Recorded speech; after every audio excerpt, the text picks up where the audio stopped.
नमस्कार आपण देखुं प्रधान news Odisha channel जो चैनल आपको ओडिशा और देश विदेश समस्त खबर बराबर मिल जाए किंतु यही खबर हूँ गोटे खेल खबर से आपने निश्चित भाव में यह चैनल को सब्सक्राइब करेंगे कारण एठार आपको देश विदेश ओडिशा समस्त खबर सहित खेल खबर बराबर मिल जाए तेज आग को आईपीएल आसूँ पहुँचीगला बहुत पाखापाखि है आईपीएल 2026 एभली देखा जापे मुंबई इंडियंस चूड़ांत एकादश रोहित जोड़ीदार किए हे किसी स्टाटिक्स मुझे भिडटी नहीं आसी आपने निश्चित भाव यहाँ शेष पर्यटन देखूँ आज्ञा मात्र किसी दिन अपेक्षा आरंभ हो आईपीएल 2026 समस्त नजर मुंबई इंडियंस उपर भी रच थर चैंपियन मुंबई 2020 पर केवे फाइनल रे पहुँच पारि नहीं आईपीएल 2025 रे मुंबई द्वितीय क्वालिफायर पर्यंत यात्रा करथिला किंतु पंजाब किंग्स सामने 5 विकेट रे पराजय पर टीम बाहर जाइतिला। एबे प्रश्न उठुछि कि मुंबई टीम एथर क्यों प्लेइंग 11 कॉम्बिनेशन सह ओह्लाइब।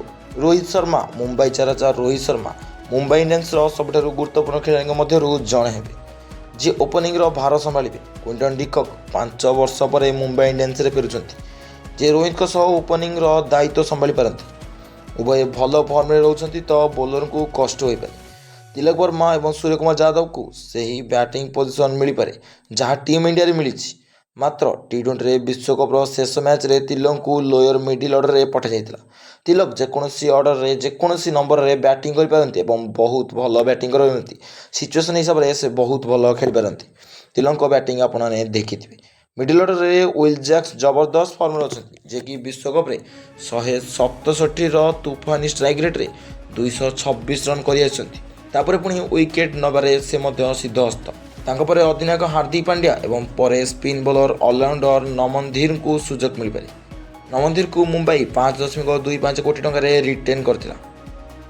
मिचेल सैंटनर आसी पारंती यार कारण नंबर 8 पर्यंत मुंबई पाखरे रेगुलर बैटर विकल्प रहिबे।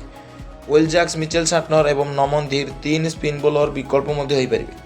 से द्रुत बॉलर भार जसप्रीत बुमराह ट्रेंट बॉल और दीपक चहर संभाली पारंती तेज किंतु सिचुएशन हिसाब से ही बाछा पड़ो कारण शार्दुल ठाकुर अच्छा जे कि भल बोलिंग करेंगे और भल बैटिंग करेंगे।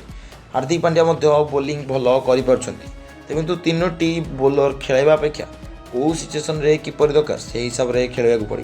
स्पिन बॉलर मयंक मार्कंडे अच्छा आला गजनफर अच्छा आला गजनफर मयंक मार्कंडे बहुत भल भल स्पिनर अच्छा तेज से टीम किपर हिसाब से कॉम्बिनेशन कर खेल ताहा देखा बाकी रही कि भाव में रियान लिकल्टन फॉर्म अच्छा कि क्विंटन डिकॉक एक्सपीरियंस बहुत पूर्व से मुंबई पटे थे से आशा करा क्विंटन डिकॉक ही रोहित शर्मा सह ओपनिंग करें। देखा टीम तार कॉम्बिनेशन किपर रखुच्छी पुणी रदरफोर्ड अच्छा गोटे प्रकार कहूँ गले मुंबई इंडियंस टीम एमती अच्छे जे क्या प्लेइंग 11 रख क्या प्लेइंग 11 रू काढ़ टीम मैनेजमेंट बहुत बड़ चिंतार पड़। तो दर्शक बंधु आम देखा अन्य खबर सहित शेष जाए आपने निश्चित भाव में यह चैनल को गोटे सब्सक्राइब कर रखुँ।